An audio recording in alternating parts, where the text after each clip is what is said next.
So first మనం YouTube నుంచి మనం స్ట్రైక్లు పడ్డాయా లేదా అని ఏ విధంగా చూసుకోవాలంటే, సో ఫస్ట్ మనమైతే క్రోమ్ అయితే ఓపెన్ చేసుకోవాలన్నమాట.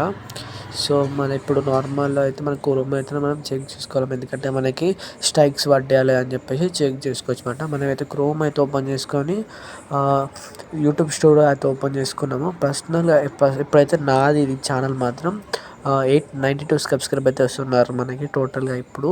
సో పైన ఇక్కడ రెడ్ మార్క్ ఇట్లా కనిపిస్తుంది ఇక్కడ పైన 1 అని చెప్పేసి.